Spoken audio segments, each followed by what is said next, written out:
Novak Djokovic Darien trainer, Getty Images. Novak Djokovic returned to court on Sunday to fight an attempt to deport him because of what a government minister described as a perception that the tennis star was a talisman of a community of anti-vaccination sentiment.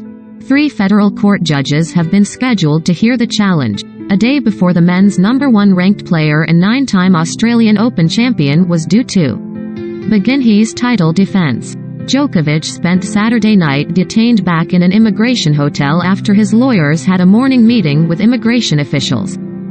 Television footage showed the 34-year-old Serb wearing a face mask as he sat in a vehicle near the hotel. He is permitted to leave hotel detention to spend Sunday in his lawyer's offices, under the guard of 2 immigration officials, while the challenge is heard via a video hearing. Djokovic spent 4 nights confined to an immigration hotel near downtown Melbourne before being released last Monday when he won a court challenge on procedural grounds against his first visa cancellation. Immigration Minister Alex Hawke on Friday blocked the visa, which was originally revoked when he landed at a Melbourne airport on January 5. Deportation from Australia can lead to a 3-year ban on returning to the country, although that may be waived, depending on the circumstances. Djokovic has acknowledged his travel declaration was incorrect because it failed to indicate that he'd been in multiple countries in the 2-week period before his arrival in Australia. But that wasn't why Hawke decided that deporting Djokovic was in the public interest. Lawyers for Djokovic filed documents in court that revealed Hawke had stated that the tennis star is perceived by some as a talisman of a community of anti-vaccination sentiment. Australia has one of the highest COVID-19 vaccination rates in the world. But the minister said Djokovic's presence in Australia may be a risk to the health and good order of the Australian public and may be counterproductive to efforts at vaccination by others in Australia. The health department advised that Djokovic was a low risk of transmitting COVID-19 and a very low risk of transmitting the disease at the Australian. The minister cited comments Djokovic made in April 2020 that he was opposed to vaccination, and wouldn't want to be forced by someone to take a vaccine too. Djokovic's lawyers argued that the minister had cited no evidence that Djokovic's presence in Australia may foster anti-vaccination sentiment. Hundreds of activists held a peaceful rally outside the Melbourne Park complex that hosts the Australian Open, and planned another for Monday. We're at Rod Laver Arena to support Novak. He's won 9 Australian Open titles here. Hopefully this will be number 10, if he can get out of quarantine and get his visa back, Harrison McLean, one of the rally organizers, said. We're a peaceful movement, here to raise awareness and support everyone's freedom of choice. On Saturday, Federal Chief Justice James Alsop announced that he would hear the case with Justices David O'Callaghan and Anthony Bassanco. The decision for 3 judges to hear the appeal instead of a single judge elevates the importance of the case from the judiciary's perspective and means any verdict would be less likely to be appealed. Sydney-based immigration lawyer Simon Jeans said he was surprised that Djokovic was no longer being deported because his COVID-19 infection last month did not exempt them from Australia's strict rules that foreign visitors are vaccinated unless there are sound medical reasons that they can't be. The unanswered question is if Djokovic was such a threat to good order, why grant him a visa in November? Jeans asked. This is a high-risk strategy.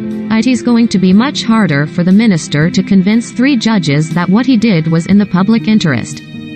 Djokovic, who has won the last 3 Australian Open titles, is seeking a record 21st Grand Slam singles title. He is currently tied with Rafael Nadal and Roger Federer for the most by a man in history.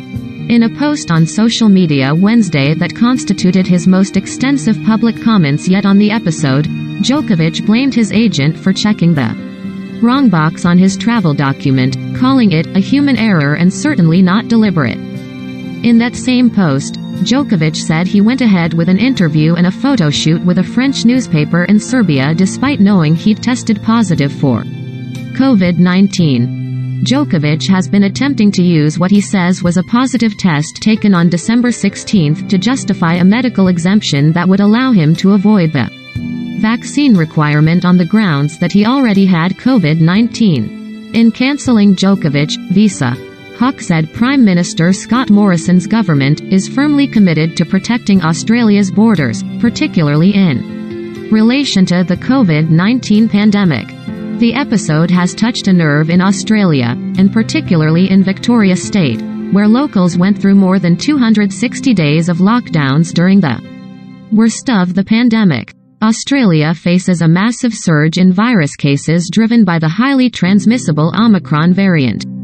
On Friday, the nation reported 130,000 new cases, including nearly 35,000 in Victoria State. Although many infected people aren't getting as sick as they did in previous outbreaks, the surge is still putting severe strain on the health system and disrupting supply chains.